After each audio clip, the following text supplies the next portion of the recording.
this recording. All right. Okay, he's jumping on right now. I couldn't find an official website for you guys. I know that you're behind like the Terminator Salvation thing, which is pretty rad, but I couldn't. Spaces.com. Oh, okay, all right. I should have thought to put that in there.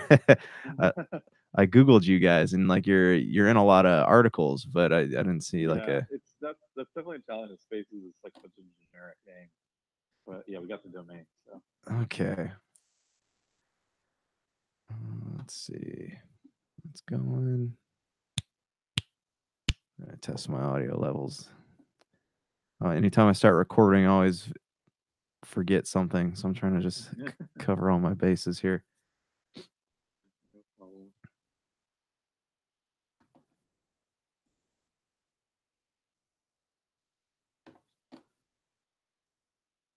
Okay, so I'm gonna do a quick intro, and then I'll have you introduce yourself, and then we'll go from there. All right, sounds good. All right, cool. Ladies and gentlemen, welcome back to Topicocalypse, the only podcast on the internet, and also welcome to the Pop Culture Cosmos Show. Recording both shows at once here. So, my name is Josh Peterson, and I am going to be joined here shortly by Gerald Glassford, and we have a special guest today from Spaces. Why don't you introduce yourself? Yeah, my name is Shiraz Akmal. I'm CEO and co-founder of Spaces, based out here in Los Angeles. I'm really happy to be here. Nice, man. All right, well, testing 1, 2, 3. Got it. Oh, sorry, hold on. Got you too loud, man. Yeah, I'm a loud person to begin with. Yeah, sorry, I had the gain cranked up too much. Okay, talk real quick. Oh, geez, hold on one sec. The voice of God. I don't know where all the volume's coming from. Did you get a new mixer? Oh, hold on one sec. Okay, talk. Talk. Talking. All you do to me is talk. What's going on out there in Cyprus? All right, there we go. Okay. All right, cool. We're all good. Okay. All right, cool. All right. This is Gerald. Gerald, this is I'm sorry, man. What was your name one more time? Shiraz. Shiraz. Yeah, Shiraz Akmal. Yeah. Shiraz. Okay. All right. So we just did a quick intro. Let me re-record this now. Okay, Gerald, talk one more time, just so I make sure You got it, man. Talk one more time. All right, talking. All right, cool. All right, ladies and gentlemen, welcome back to Topicocalypse, the only podcast on the internet, and welcome back to the Pop Culture Cosmos Show, doing two birds with one stone, so they say. My name is Josh Peterson, and I'm joined here by Gerald Glassford. What's up, everyone? I hope everyone's okay, and happy holidays. Happy holidays indeed. And we're also joined here by special guests from Spaces. Why don't you introduce yourself? Yeah, hi everyone. I'm Shiraz Akmal, CEO and co-founder of Spaces. Really happy to be here. All right, Shiraz. So for those of any people listening who might not know who Spaces is, you want to give us the rundown? Yeah, so Spaces, we're a location-based entertainment company that builds attractions that go into malls, theme parks, tourist destinations. Our attractions are all VR enabled, so part of the experience is we transport you into worlds where you can go with your friends. You play up to groups of 4 people with our featured attraction that we just opened based on the Terminator universe. So you got to go in and battle Skynet, hopefully save humanity. Super great. We started the company at DreamWorks Animation, where we were working as part of the DreamLab team. My co-founder started DreamLab and joined up with him. We spun out of DreamWorks, and 3 years later, here we are.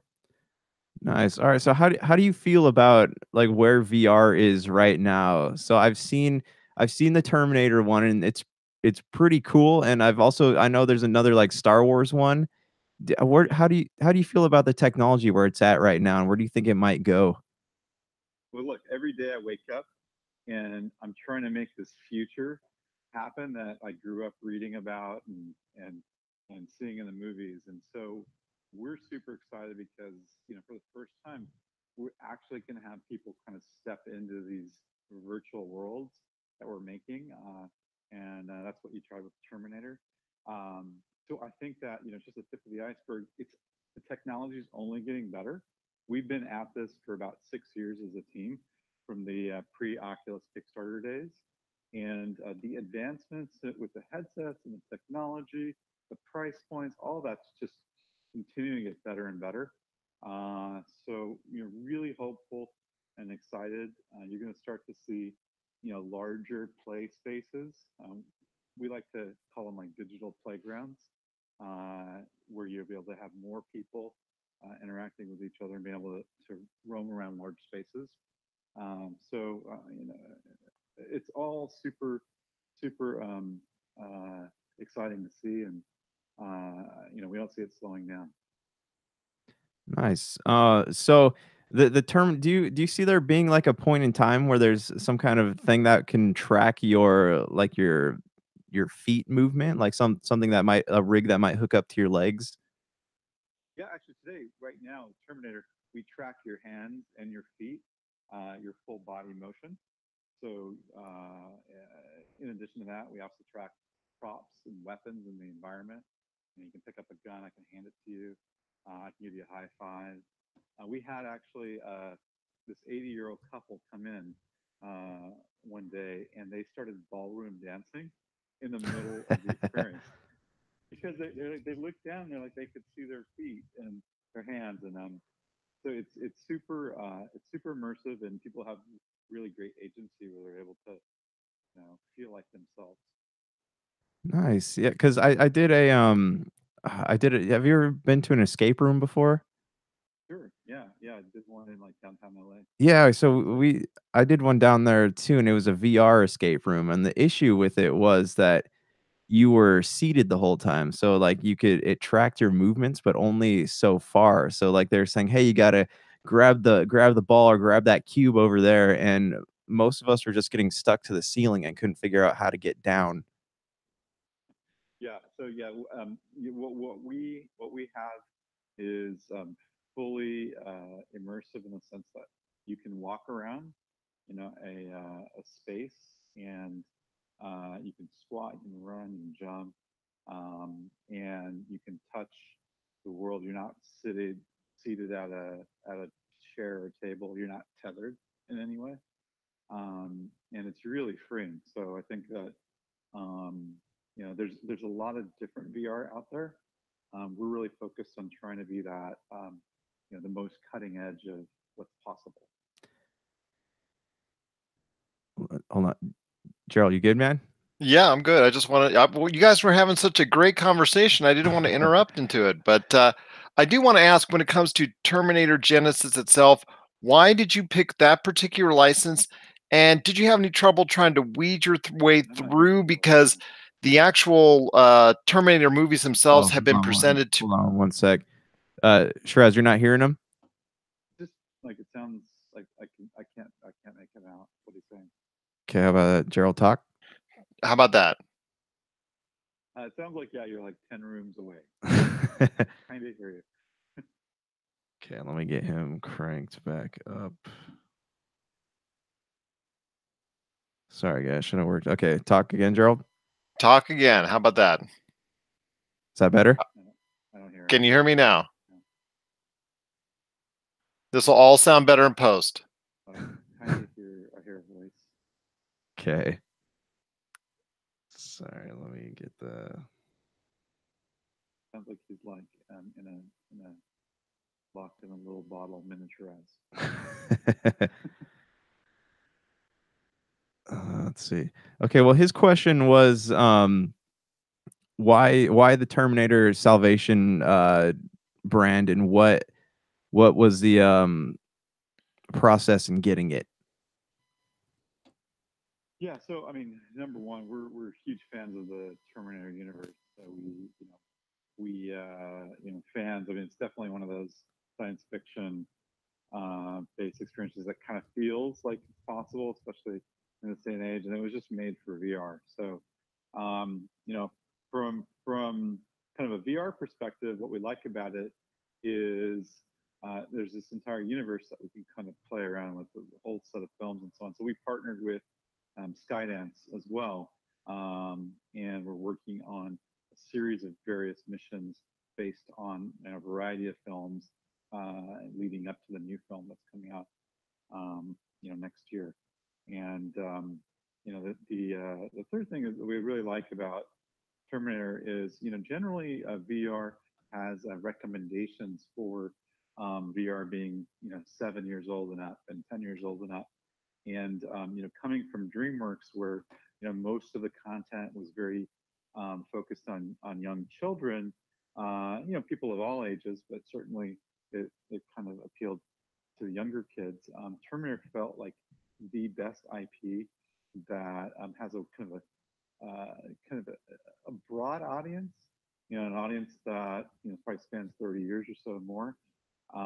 And with the new trilogy of films coming out, being directed by Tim Miller and produced by James Cameron, we just felt that it was really strategic and kind of the perfect sort of IP to bring to the audience that we think are really receptive to VR. Speaking of new Terminator, are you given, are do they tell you anything about what's coming up in the franchise, or is that kind of kept under lock and key? Yeah, I mean everything's kept under lock and key. I know they finished filming not too long ago, and we've had a history as a team, whether it's video games or VR, working hand in hand with the film companies, when they're producing the films, in terms of having a game or some sort of application come out around the same time or soon after. And so they make the film, and then we kind of reimagine it in whatever the medium is, whether it's a game or, in our case, location-based attraction. Well, what's cool about Terminator is that's kind of a franchise that has expanded across time. You got your fans of Terminator One and Terminator Two. Obviously, people who were around in the '80s, and then it's kind of broken into what was there's Terminator with shoot what's it was with Christian Bale. That was one when I was in high school. Now they got the Salvation. There's another one coming out, so it seems like a pretty solid franchise. You guys get good feedback on it. Yeah, I mean, the thing that people love it. I mean, people love going in because what's really neat is you get up and close to, like the Terminators. You can look at all the it's like look at the metal and the shine coming off the robots and so on. It looks pretty amazing. So, and part of the story is we transform you into kind of a half Terminator, half human um, character in the experience. And what's neat is before we actually start the experience, every customer that comes through a Spaces location, we scan your face in 3D. So we make a 3D copy of your face. And so that when you go in the experience, if you and I are all three of us were to play, we would see each other within VR. So it's really immersive. It's really social. It really feels like it's you, and you're in this kind of crazy, you know, epic battle, blasting away Terminators and so on. It's super neat. And so people come out of it feeling like they had a great experience playing together. I think that's probably the number one thing. People come out, they're like, that was so much fun. We have scores and rankings and all that, but what people really like is just that feeling that they did this thing together and you have the shared memory. And to kind of help with that too, we actually create a 90-second cinematic, James Cameron style movie that we give you on Oh, the way out. It gets nice. emailed to you, so and you can post on social media or save it to your iPhone or whatever. And so that's super neat because we actually love to give you something that you can take and see from the outside in. So people really love watching themselves, like see what they did, and what they said and everything else. So and because you have your faces in it, it doesn't feel like you're looking at like a video game or something else. Like a lot of the other experiences, you're just some generic avatar. You don't really know who's who. And with the Spaces experience, you actually It's personalized. yeah, it's personalized. Yeah. It's about you being the star, not you watching some movie, Oh, that's cool. or certain narrative. So that's kind of our focus. We want to make you the action hero. Yeah, it's a good, like, team building exercise too, it seems like if you have some coworkers that you guys aren't, like, getting along, you just throw them in the middle of a battle with Skynet, and then they come out friends afterwards.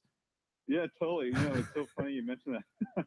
We've had so many companies come in, like the Marriott, the IT department came in, 40 or 50 people, and we had a great game developer ready at dawn. They brought the entire company, about 100 people or so, and had a big team building exercise. Blizzard, the legal team. There's just so many companies. There's an insurance company that came through. So we're starting to see that, and I think what happens is people like to hang out and do stuff together, and this is just one of those experiences that is now available. And I think what we hear is there's just not a lot. People have done everything. They're always looking for something new. So this to your point is like the perfect kind of, it gives people something to do, and it's a great team building or a birthday party or some kind of group activity. And it's really neat to see that. And it's Terminator, which Yeah, is yeah, great. of course, of course. Terminators, man. Yeah, Um, well, okay, so you talked about more locations coming soon, LA, San Jose, I think China. Would there are other, like, favorite, like, tourist destinations on the horizon, like New York, Las Vegas, Orlando, maybe? yeah. I mean, we ever since we opened at the Irvine Spectrum, and certainly when we announced, we've just been really fortunate to just have a lot of interest from all around the world. And so we're just trying to manage kind of the rollout schedule. So we just opened with Sega in Tokyo at that world famous crossing. I don't know if you've ever seen it, Shibuya crossing. If you've been out there, it's the busiest intersection in the world, where you see millions of people crossing, the street. So we're right Yeah. there. That opened in October, and then we're opening in San Jose with Cinemark movie theaters. So this is going to be a full-on, like, premium, flagship location inside the Cinemark. So it's actually construction's almost done, where you'll walk in and you can buy a ticket to go on a Spaces kind of adventure, or go see a movie, or do both. Um, and uh, and so that's going to be in opening by February.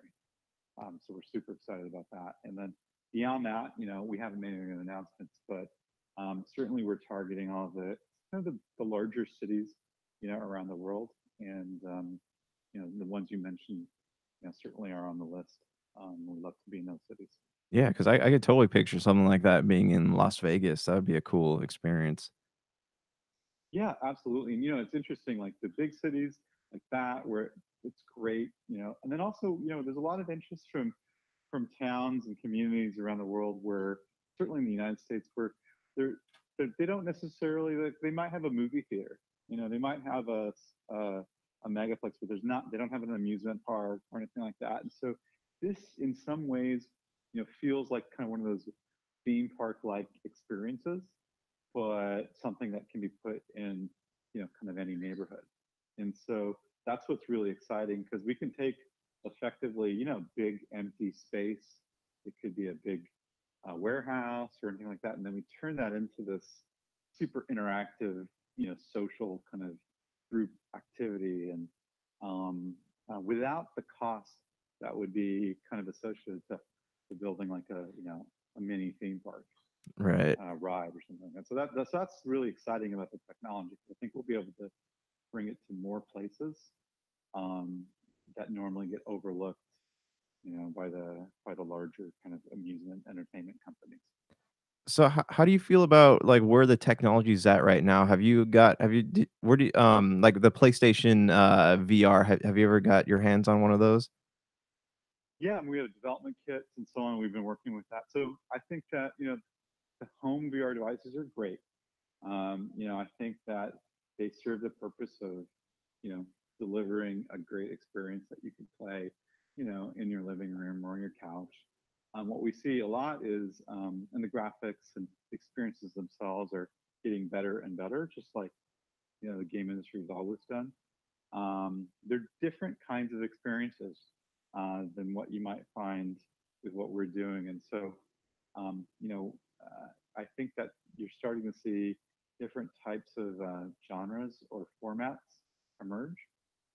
Certainly, like what we focus on, as I mentioned, is the group experiences. We like to create experiences that you can't do at home, that require more space, um, props, and 4D effects, like wind and heat and all that kind of stuff that most people probably wouldn't have at their home. And so something different. It just happens to be also VR. And so I think just educating the consumer about, like, well, look, this is what like a premium VR experience might be that you can come and do, at our Cinemark or Irvine Spectrum location. But you can also go home and enjoy, playing, grabbing a Vive and playing, ever huge increasing catalog of games, or an Oculus, and so on. And so I think it's promising. I will say the last point is, we drank the Kool-Aid on VR, 6 years ago. This is going to be amazing. It's going to change the world. Everyone's going to have it, and today I would say 99% of our customers that come into the door have never ever put on a headset, any kind of headset.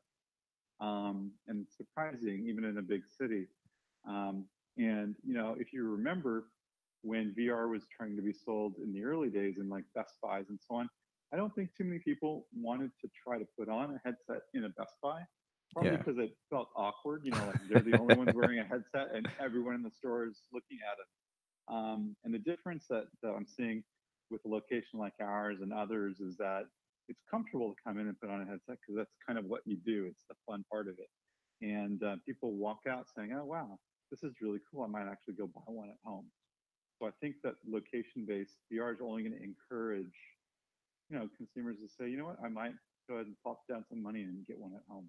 Yeah, yeah, because I mean, it's cool, like, it's so, it's accessible now too, like, they have the, was there's this, I wanna say the Galaxy had some kind of VR attachment that you can get with it, a while back that had some Oh, cool. the Gear VR, yeah. Yeah, yeah, and they had, like, you could dive into a Shark Tank or whatever, and, like, I just watch people wear those and sit in chairs, and, like, they were gone, they were into it.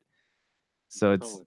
yeah, there's a lot going on out there. Do you, well, I mean, okay, so you said you drank the Kool-Aid of VR 6 years ago.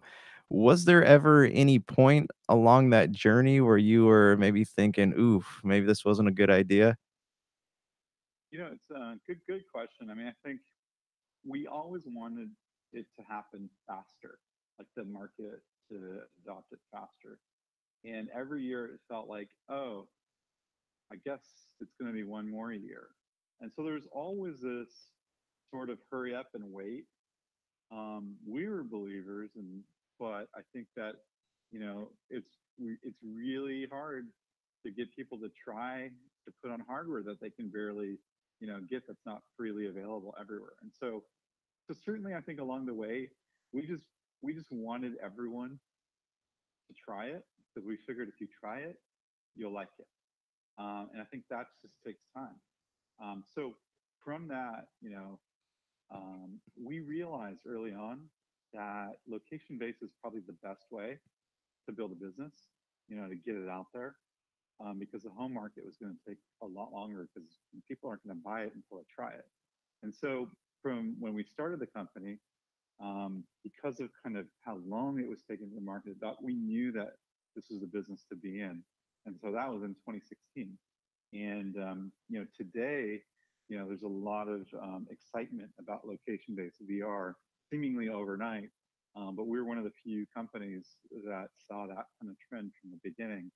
And I think that the promise of where it's going to go is, as soon as enough people get to try it over the next few years, the home market will grow and become bigger than the location-based market. So I think the next few years is really about location-based.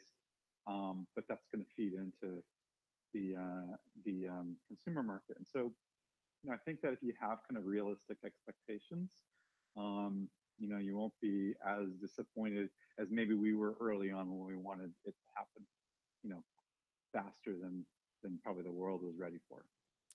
Yeah, because I mean, like that. You guys have a very smart marketing, idea. The like the concept of, hey, I wouldn't go to the store and pay $300 for that, but hey, I'd be down to pay 20 or $30 to have an experience like what you guys are offering. Thank you. Yeah, I mean, and part of it, we like to when we learned a lot from working together at DreamWorks and Jeffrey Katzenberg, the CEO, and the CTO. They would always tell us, guys, look, think about making the best experience, and if you can do that, you can build the business. It's not about selling the technology. So, with spaces today, we need to make sure that what we put out there in a mall or a tourist destination is worthy of being there. That people, when they come in and they pay their hard-earned dollars, they're getting kind of value for that, and it has to compete with everything else. And so, I think part of it's exactly what you said, which is to do this at home would still cost you know hundreds, if not thousands of dollars, depending on what system they get, and it still wouldn't be the same experience that we are still delivering. So we have to kind of over deliver from what you can get at home. And I think certainly there's value there. And I think there have been some companies that have had a hard time because what they've brought in the market is exactly the home system. They just buy a Vive or an Oculus and they put it in their store and they say it's $5 or $10 to try it. And I think that's cool for a while, but I think when people realize it's exactly the thing they can get at home, it's not as valuable. So you always have to be, I think, over delivering, because people have high expectations ultimately. 20 bucks or 30 bucks is still a lot of money to a lot of people. Right. It certainly is to me. So Um, so I do want to talk about the future for a minute. One question is, where would you like to see this technology go? Like ultimately, what is the dream? What would you like to see happen? yeah. So from the inception of our company, we have this trademark, this saying, "The world is your theme park," and we kind of believe that sooner than later, hopefully, you know, you'll be able to step out and walk around anywhere in the world and have it transformed into a theme park. The drive to work, whatever form that might be in, could be transformed into flying an X-wing, down the 405 freeway, or so like just kind of making the world digital, but also really interactive, at a global scale, I think is really exciting. And there are many hurdles to overcome that, and that can be a mix of VR and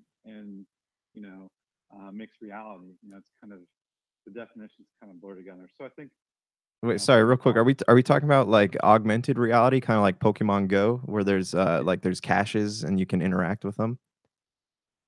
it's that plus.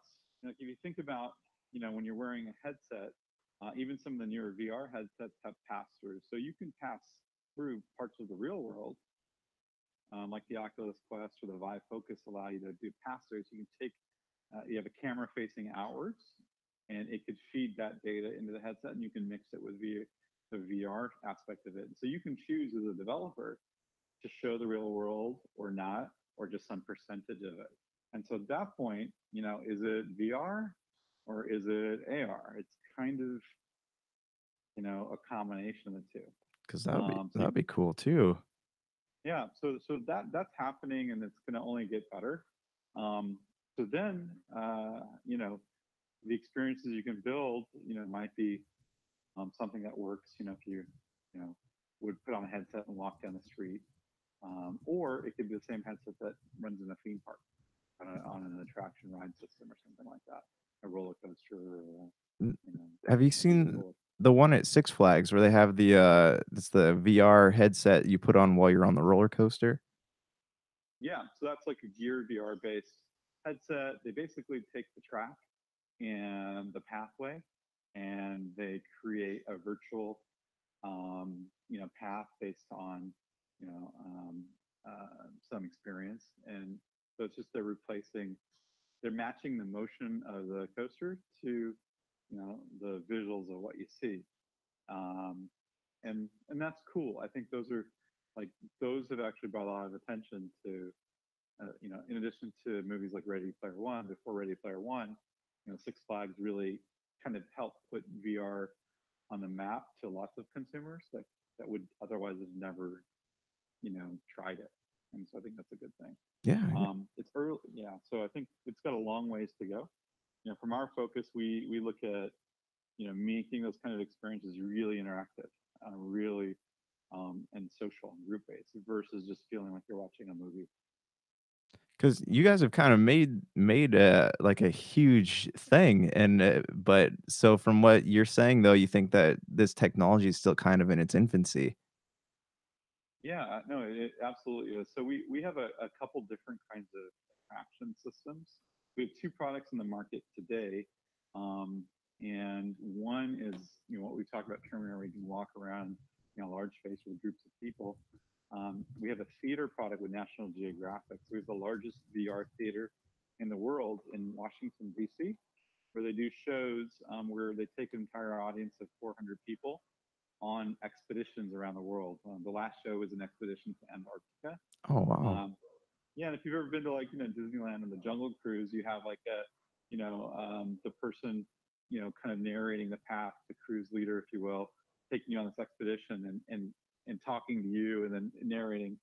They actually at National Geographic bring the actual photographer or the mountain climber or whoever that explorer is and put them on the stage, so they're there in person, and then that person takes that audience on this journey, and everyone goes on it together. Part of it's in VR, part of it's on the big movie screen, but it's all live narrated, and it's really fun and social. Um, so that's a like large scale audience, type experience. And then we have some stuff coming down the pipe with more theme park scale vehicles, like that you would see in a Disney or Universal theme park, where those are enabled, much like your Magic Mountain or Six Flags example. So we kind of see, walk around experiences, driving experiences, flying experiences, and seated experiences. And ultimately, if you were to take a large space, you kind of want to be able to do anything. We have another kind of saying: we want our customers to feel like they can go anywhere and do anything. And in order for that to be really possible, you got to let people be able to walk, run, jump, jump into vehicles, Mobility. fly, yeah, and not get sick. And so part of that is actually moving people physically through the space versus them doing all of that in a seated experience.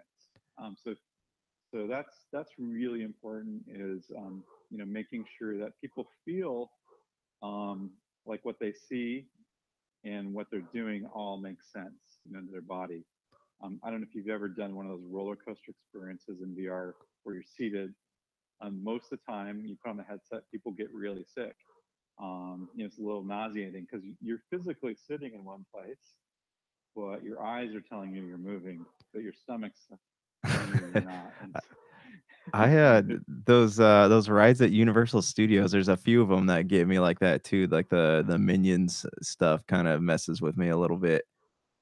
that's right, because there's no forward velocity. Like your body's physically not moving forward. It's not feeling the acceleration Yeah. like you would normally, and that's definitely a cause for motion sickness. And so, there are limitations to those seated experiences that can only be overcome by actually moving you through, real space, like in a vehicle that's actually moving forward versus just sitting on hydraulics.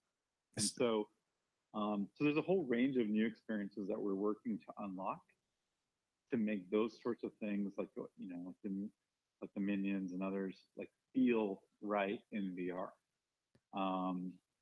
so that people can enjoy it. Yeah. So have you guys had issue like in the Terminator where people are getting sick, or is that since they are moving, you haven't really experienced that problem? Yeah, so no, that's a great question. So, we learned early on DreamWorks to match the physical motion of the human body to what you actually are seeing in the headset. And as long as you match it, people are fine. The moment you start trying to move people virtually, but physically they're still sitting there, standing there, that's where a percentage of people will get sick. So our experiences are really designed around the idea that you're in control of the motion of your own body and what you see. And so, our chief operating officer is incredibly motion sensitive.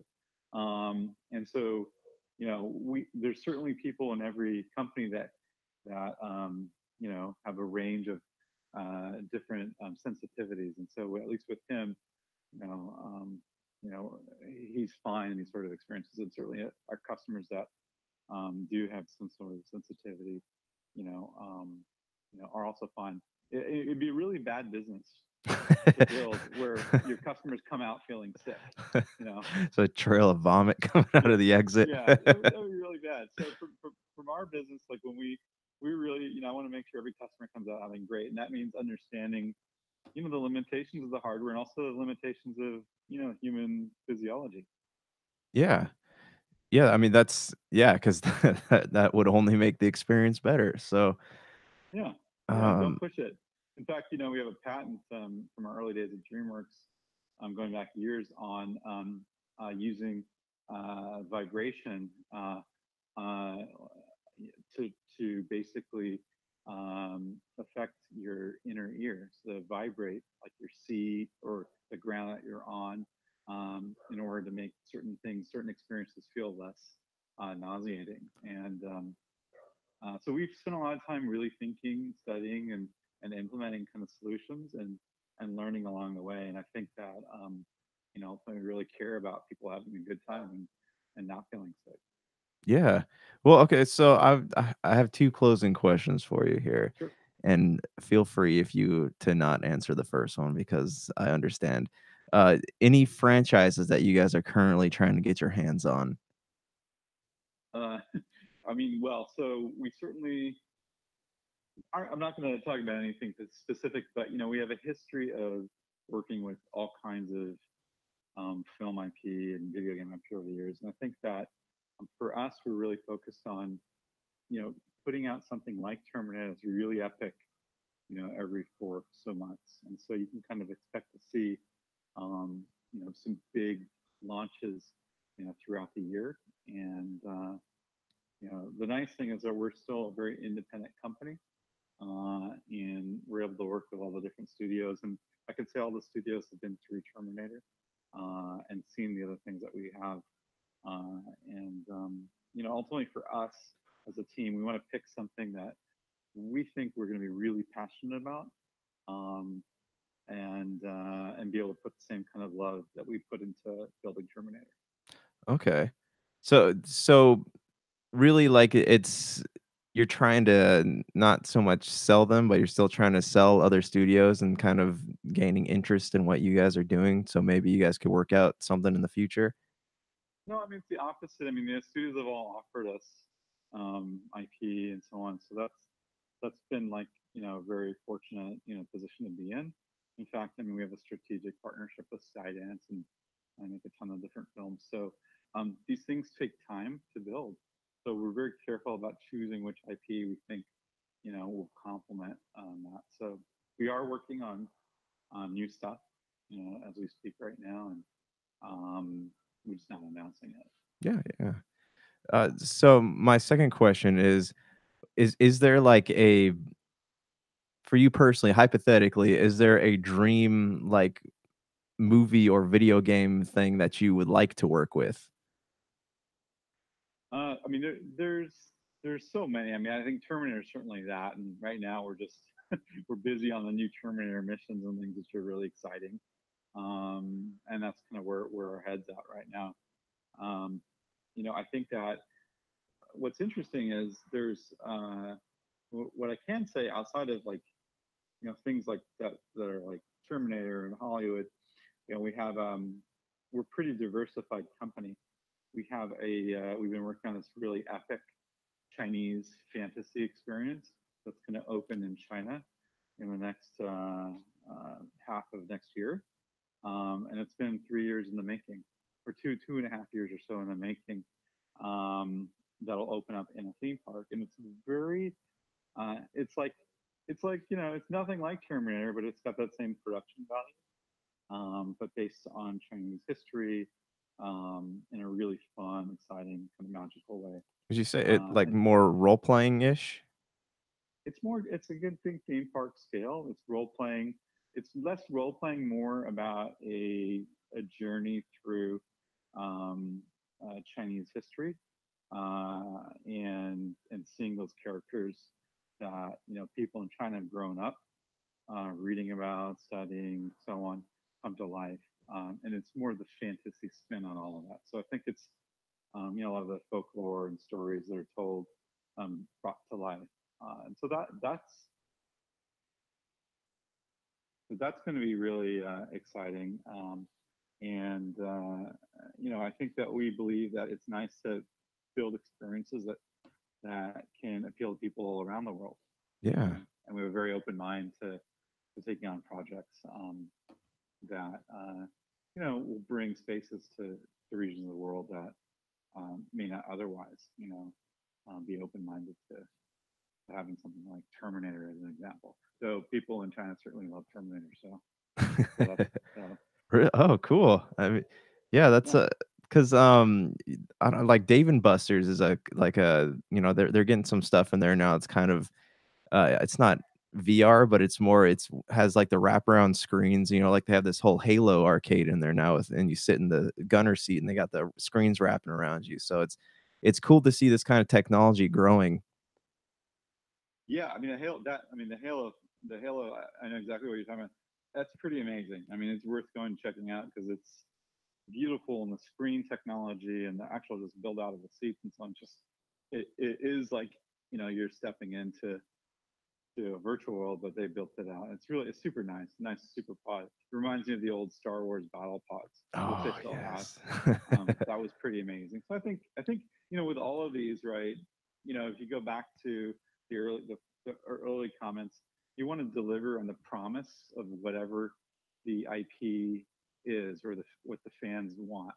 And it doesn't matter whether it's VR or an arcade game or a theme park ride. And our focus is making sure we continue to deliver on that. And people get excited about it, and they walk away saying that that really lived up to their expectations. All right, cool. All right, Shiraz. So you got any? Pimp the product to the listeners. Where can they find the Terminator stuff, or just anything you guys are up to? Yeah, it's real easy. Spaces.com. You can go there. You can register. You can look up the different cities where we're open. You can buy tickets online, and then also if you want to send us a message, you can also send us a message. We're franchising and partnering with companies around the world. So on the business side, if people are interested in bringing spaces to their neck of the woods, reach out. All right, cool. Well, you guys heard them. If you're looking for back episodes of the show, you can find it on podcast.com, Apple Podcasts, Podbean, iTunes, and Google Play and Stitcher. I would also love if you could follow us on Facebook, Instagram, Twitter, and YouTube. Until next time, it's been a pleasure. All right, cool. All right, hey, Shiraz, thank you so much, man. That was fun. Yeah, no, it's cool, man. And yeah, anytime you guys want to come out, let me know. And if you want to bring your friends and so, I'm happy to, comp you guys tickets and stuff. So, Oh yeah, that'd send me an be email. that. Yeah, you have my email. It's shiraz@spaces.com. Okay. SHIRAZ. Oh, hold on, let me write this down. Okay, SHIRAZ@spaces.com. Yeah, totally. Because you guys aren't too far, so welcome anytime. Yeah, that'd be awesome. And I honestly, like, I'd love to do a write up about it too. Yeah, no, anytime. If I can't be there, I can have our managers Alex and Milad host you and take you through everything. Okay, hey, perfect. Hey, thank you so much, man. I really appreciate it. Yeah, no, thanks so much. I appreciate the opportunity. All right, guys. All right. Okay. Bye. Bye.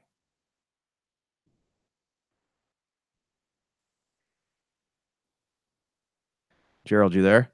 Yes. Okay. Hey, sorry, man. I didn't know the audio was going to be such an issue. I was trying to figure out because when we were in Vegas, people were tweaking things on the mixer, and I still haven't untweaked everything. So you did get it fixed.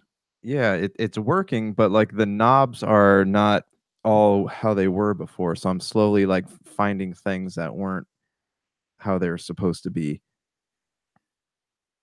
Let's see. How you doing, man? What's you get catching up on that sleep?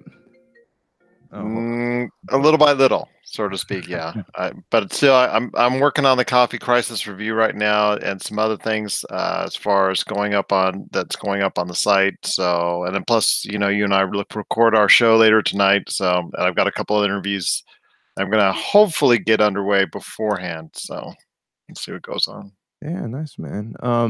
They want us to talk to another VR company in January. So I don't know if maybe you want to take that one because it's more about VR and movies. It's up to you, man. Either which way doesn't work. Does whoever's available, I guess. If Okay. it's during CES, though, I'm going to be at CES most of the time. Yeah, well, they're going to be at CES too, so you can. um, yeah, well, I'll reach out and see when they want to do it because it's like a VR movie with Michelle Rodriguez and it's directed by Robert Rodriguez and it's got all kinds of things going on. Oh, cool. But all right, cool, man. Yeah, what time? Oh, sorry, what time you thinking tonight? The usual 9:30, I think, should suffice. All right, cool, man. Thanks for I might taking. try to do it earlier, but I'll let you know. Okay, yeah, I'm free anytime after 8 o'clock, so just hit me up. You got it. And But yeah, everything okay back to normal now outside the switcher? yeah, it's all it's all good, man. I've been trying to catch up on rest. I'm uh looking for went hunting for Sega games yesterday and I they're saw that. crazy. Getting that documentary started.